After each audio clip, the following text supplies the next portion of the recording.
오늘 함께 읽은 말씀을 가지고 우리가 길이 되시는 예수님이란 제목으로 잠시 말씀 한번 나누어 보도록 하겠습니다. 이 말씀이 오늘 우리가 읽은 14장 말씀에서 예수님께서 걸어가시는 길에 대해서, 우리가 걸어갈 길에 대해서 말씀하고 계시는데, 이 말씀의 시작은 어떻게 되는가 하면요, 요한복음 13장 36절부터 시작합니다. 베드로가 이렇게 예수님 앞에 질문합니다. 주여 어디로 가시나이까? 이렇게 묻습니다. 예수님께서 지금 어느 길로 가십니까? 어디로 가십니까? 이렇게 물어요. 이 질문의 배경 속에는 아마도 이런 이야기가 숨어 있을 것 같아요.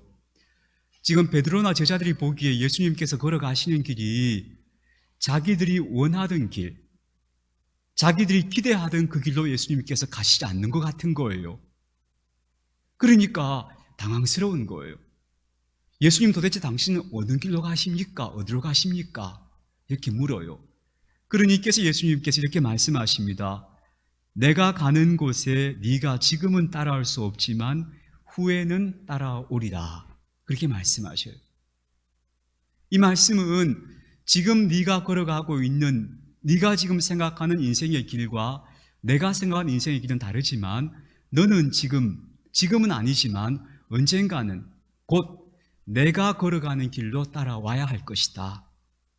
그렇게 따라오너라 하는 초대의 말씀이라고 볼 수 있겠죠. 그래서 저는 오늘 이 말씀을 근거로 해서 우리가 걸어가는 인생의 길을 우리가 어떤 마음가짐으로 어떻게 걸어가는 것이 아름다운 길이 될까 하는 것을 여러분과 함께 나누어 보고 싶습니다. 우리는 인생을 걸어가는 것을 길을 걸어가는 여행에 많이 비유합니다. 근데 이것은 매우 적절한 비유다라고 볼 수 있겠죠. 시간이 뭐냐? 제가 한번 그런 설명을 드렸죠. 시간이라는 것은 변화를 얘기한다. 뭔가 변화하고 있다는 것이 바로 시간이 지나가고 있다는 의미다 그랬습니다. 시간은 그저 시계가 짤깍짤깍 지나가는 게 그게 시간이 아니죠. 무언가가 어떤 의미로든지 간에 변하고 있을 때 그 변하고 있음을 우리가 지각할 수 있는 게 바로 시간입니다. 아무것도 변하는 것이 없다, 달라지는 것이 없으면 시간은 지나가고 있지 않은 겁니다. 뭔가가 변하고 있기 때문에 시간이 지금 지나고 있는 겁니다. 그래서 우리 인간은요, 이 시간이라는 변화 속을 계속 걸어가고 있는 사람들이라고 말할 수 있습니다. 이런 비유가 적절할지 모르겠습니다만, 왜 우리 예전에 기차를 타고 여행을 할 때 차창 밖을, 기차 창문 밖을 바라보면은요, 제 어린 시절에 그런 착각을 하는 게 어떤 느낌인가 하면 바깥에 있는 나무와 산들이 빠르게 뒤로 막 날아가는 것 같은 거예요. 그래서 바깥에 있는 사물이 막 변화되고 있는 거예요. 막 뒤로 막 달려가고 있는 것처럼 느껴지죠. 근데 사실은 내가 지금 앞으로 가고 있는 거죠. 저는 반대의 경우처럼 생각될지 모르지만 이건 우리 인생에도 그대로 적용되는 것 같다 싶어요. 우리가 생각하기에는 세상이 막 변화하고 나는 그 자리에 가만히 있는 것 같은데, 사실은 어떤 의미에서는 그 변화하고 있는 시간 속을 내가 지금 지나가고 있는 것이다, 그렇게 봐야겠죠. 그래서 끊임없는 변화의 시간 속을 우리는 지금 걸어가고 있다고 말할 수 있습니다. 그런 의미에서 인생은 우리는 모두 이 변화의 시간 속을 걸어가는 여행자들이다, 이렇게 정의할 수 있을 겁니다. 저희 어머니가 요즘 저한테 자주 하시는 말씀 가운데 이 말씀을 자꾸 입버릇 좀 자주 하셔요. 야, 우리가 이사를 정말 많이 다녔더라. 와, 이사를 정말 많이도 다녔다. 셀 수 없을 만큼 이사를 다녔다는 거예요. 그 말씀을 하시는 걸 가만히 들어보면 어떤 의미로 지금 들려지는가 하면 참 많은 우여곡절을 겪어왔다는 말씀으로 들려요. 이사를 한번 한다는 것은 변화가 있다는 거잖아요. 보통 우리가 사람들이 사는 집을 옮기고 이사한다는 것이 인생에 적지 않은 스트레스라 그러거든요. 그래서 스트레스 되는 상황들을 많이 수없이 겪어왔다는 거잖아요. 그런 우여곡절을 수없이 겪어서야 비로소 인생의 황혼에 도달하였다 하는 그런 의미로 저는 들려져서 그 얘기가 상당히 짠하게 들려요. 그만큼 고단한 많은 변화를 겪어왔다는 말씀일 거예요. 근데 사실 알고 보면 이것이 인생의 진면목이 아닌가 싶어요. 그래서 믿음의 조상 아브라함이 믿음의 여정을 시작할 때를 히브리서는 뭐라고 표현하는가 하면 그가 갈 바를 알지 못하고 떠났다고 표현해요. 내가 어디로 가야 하지 않은 목표 지점이 없어요. 어딘지 몰라요. 근데 어쨌든 그 변화의 시간 속으로 첫 발을 내디디면서 많은 변화의 우여곡절을 겪어갔다. 그게 이제 아브라함의 신앙의 여정이 되는 것이죠. 그 이후에 이어지는 이삭과 야곱의 삶도 다 마찬가지였을 것이라고 봅니다. 그런 의미에서 우리는 늘 길을 가는 여행자들이고 늘 우리의 삶에는 많은 변화들이 일어나고 있고 우리는 그 변화의 시간 속을 지금도 걸어가고 있다고 봅니다. 저는 이제 50대 후반을 살고 있는데요. 어떤 사람은 저한테 벌써 60대로 들어서지 않았냐고 묻는데 안 그렇습니다. 아직도 50대 후반에 있는데요. 그런데 50대 후반을 살면서 60대를 바라보고 있어요. 바라보면서 어떤 생각이 들어지는가 하면 내가 60이라는 고개를 들어서면 또 다른 새로운 세계가 내 앞에 펼쳐지겠구나. 내가 전혀 살아보지 못했고 경험해보지 못한 새로운 세계가 내 앞에 또 펼쳐지겠구나 하는 생각을 하게 되는 겁니다. 그래서 다른 세계로 또 넘어가는 즈음에 내가 서 있구나 하는 것을 느껴요. 그렇다면 이 변화의 시간 속을 걸어가는 여행자로서, 이 길을 걸어가는 사람으로서 우리가 어떤 태도를 가져야 할까? 첫 번째 태도.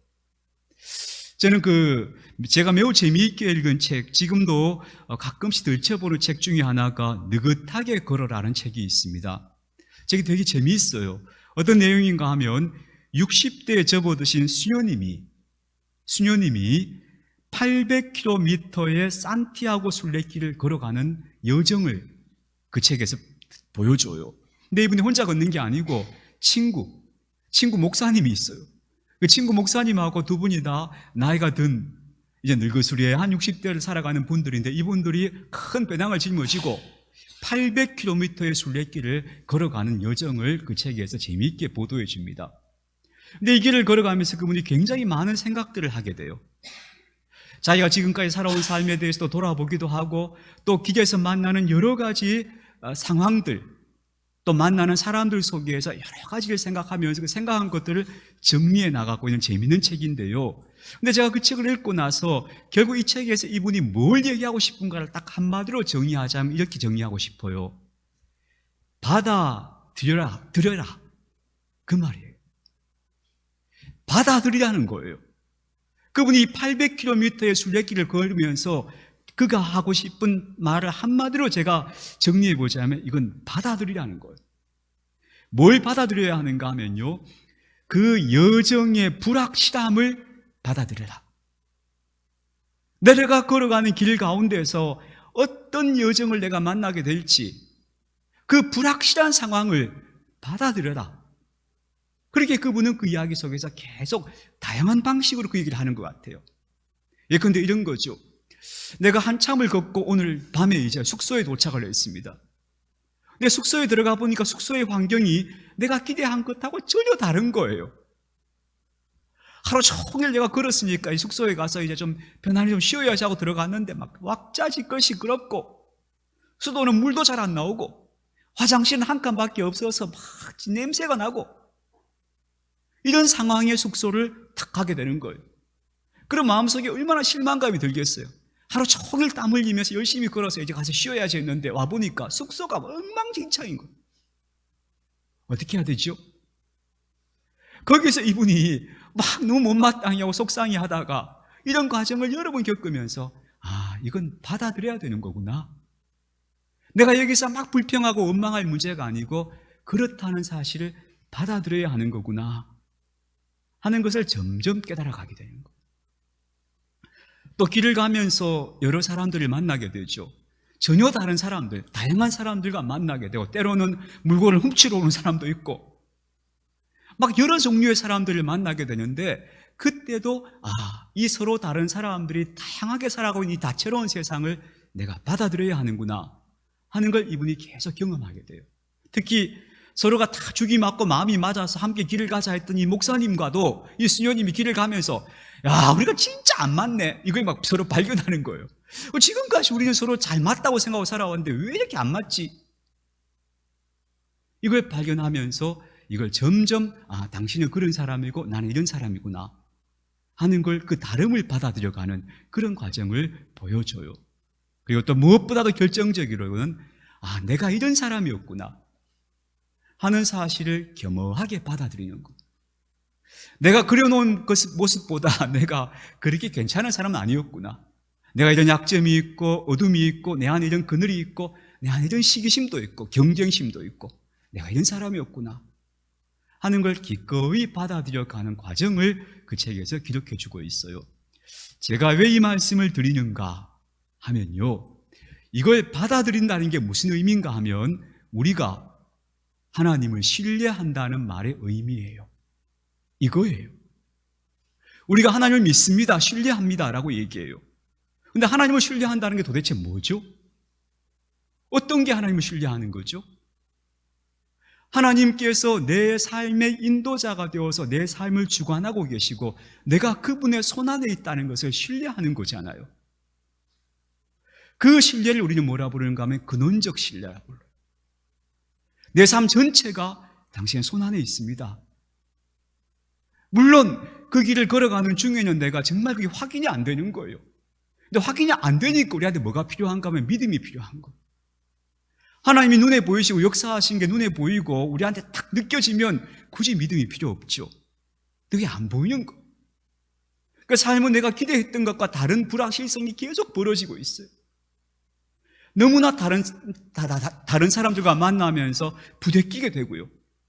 심지어는 내 자신의 그늘진 모습, 얼룩진 모습까지도 나는 계속 발견하게 되는 거예요.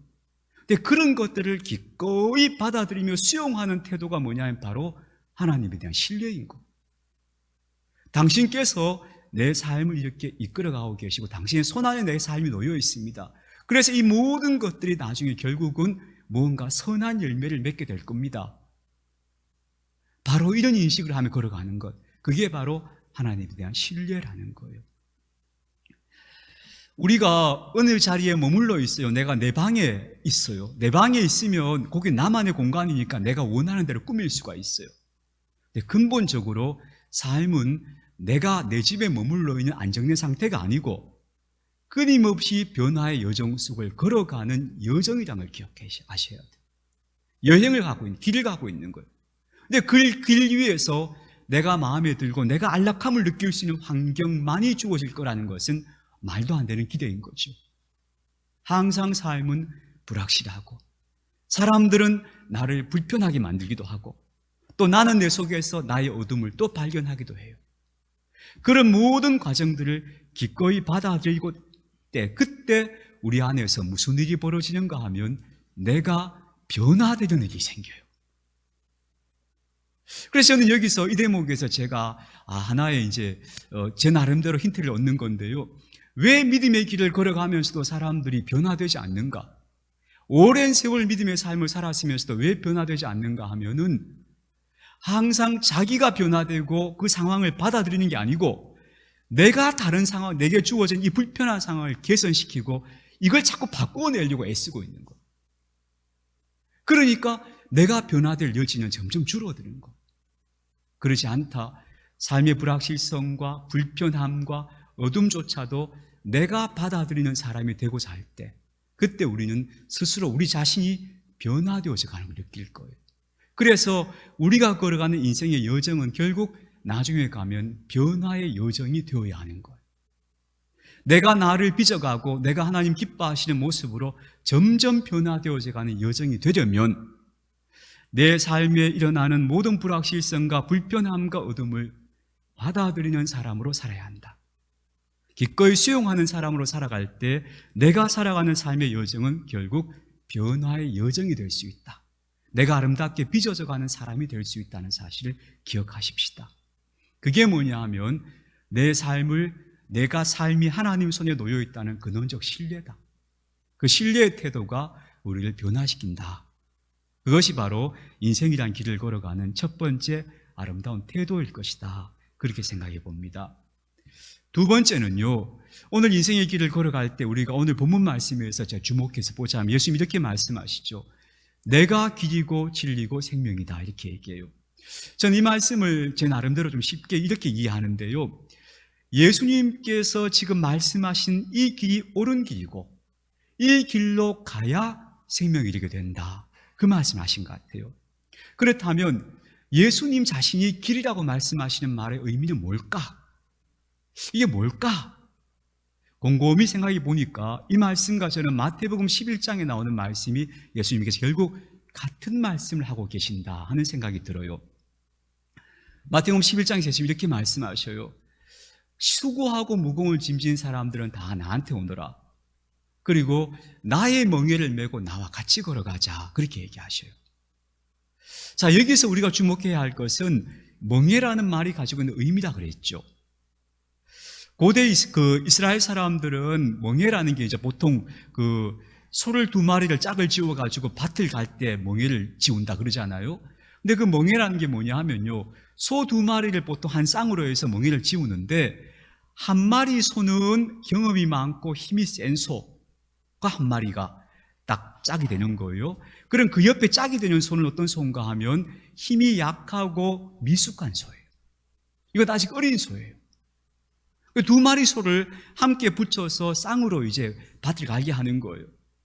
그럼 이 어린 소가 이 나이 많고 경험이 많은 소의 힘에 의지해서 같이 걸어가는 거예요. 같이 밭을 가는 거예요. 그러면서 이 소가 점점 경험하게 되고 배워가게 되고 힘이 생기게 되는 거예요.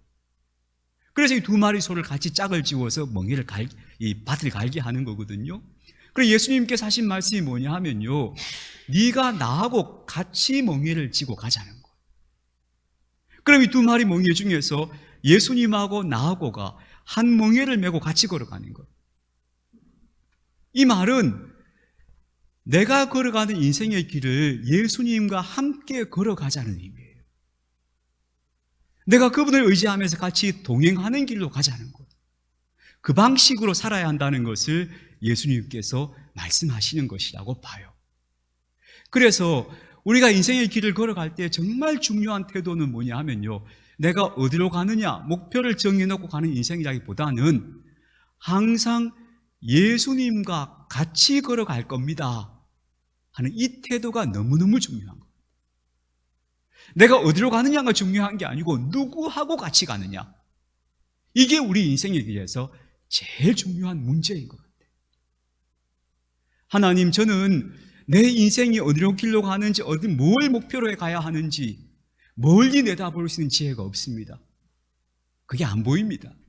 그러나 내가 오늘 살아가는 하루하루를 당신과 함께 걸어가고자 합니다. 그러면서 예수님과 함께 걸어가는 발자국 한 발 한 발을 그렇게 보조를 맞춰가면서 걸어가고자 할 때, 그렇게 걸어가노라면 어느덧 가보면 야, 이게 생명길이었구나. 결국 이렇게 걸어왔더니 당신께서 나를 여기까지 끌어오셨구나 하는 고백에 도달하게 되는 것 같아요.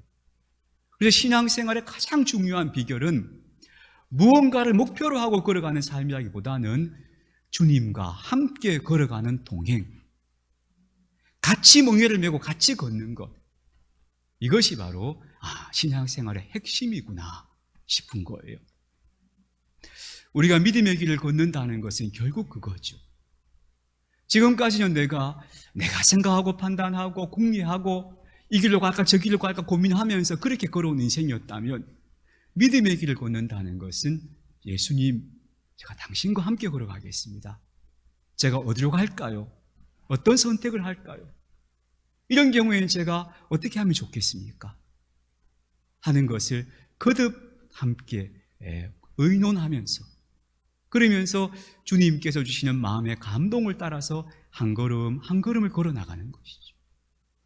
그렇게 걸어가노라 하면 어느덧 우리는 내가 생명의 길로 걸어왔구나, 당신이 나를 여기까지 인도하셨구나 하는 자리에 도달하게 될 것이다.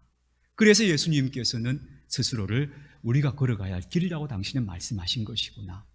그 길 자체가 바로 예수님인 거죠. 그 길을 당신과 함께 걸어가는 겁니다. 당신이 길 자체이시구나, 그렇게 말씀하신 것 같아요. 저는 젊어서 믿음의 길을 걸어가는 인생에 대해서 막연한 이런 생각을 했던 것 같아요. 믿음으로 걸어가면 계속 주님께서 도와주며 승승장구해 가면서 뭔가 빛나는 영광에 도달하는 그런 삶이 쭉 말하자면 계속되는 그런 오르막의 여정이 될 거라고 생각했던 것 같아요. 근데 제가 이 나이까지 이제 인생의 길을 쭉 걸어보니까 훨씬 저보다 경험 많으신 분도 있습니다만 참 삶에 많은 우여곡절을 겪어가는구나. 나는 남들이 겪는 걸 보면 나는 그런 일 안 겪겠거니 하던 일들 나도 겪어가는구나. 수많은 그런 변화들을, 그런 우여곡절을 통해서 믿음의 여정을 걸어가는구나 싶어요. 그래서 세상에 정말 그런 느낌이죠.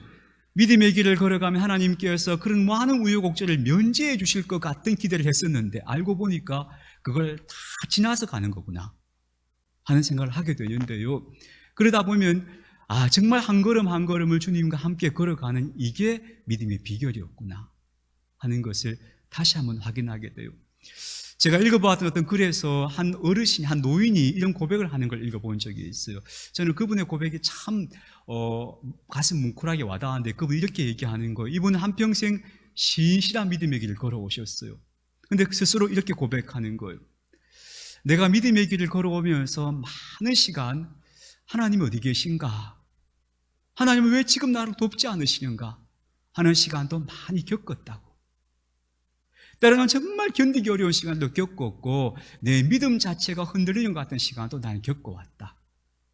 그런데 중요한 것은 나는 그 모든 순간들을 지나고 나서 보니까 그래도 내가 그분의 손을 붙잡고 놓지 않고 걸어왔다는 것이 너무너무 감사하다. 그래서 나는 지금 이 자리에 이 인생의 마무리 지음에 도달할 수 있게 되어서 그래서 돌아보니까 내가 걸어온 인생길이 그분이 나를 돌봐오신 은총의 여정이었구나 하는 걸 이제야 발견하게 된다. 그런 내용이었어요. 그러니까 우리는 흔들리기도 하고 막 여러 가지 우여곡절을 겪어가지만 그러나 주님 제가 당신과 함께 걸어가겠습니다. 당신이 보이든지 보이지 않든지 해가 돋는 날이든지 비가 오는 날이든지 어떤 날이든지 간에 나는 당신과 함께 걸어가겠습니다. 그 뜻을 품고 걸어가는 것, 그게 바로 길이신 주님과 함께 걷는 것이고 그 방식이 바로 예수님을 길로 삼는 길이다, 인생의 길이다 하는 것을 기억하며 주님과 함께 걸어가면서 그리고 내게 주어져 있는 인생의 모든 불확실성과 불편함과 어두움을 기꺼이 받아들이는 가운데서 스스로 변화되어져 가면서 더 빚어져 가는 그런 저와 여러분의 인생길이 되어졌으면 좋겠습니다.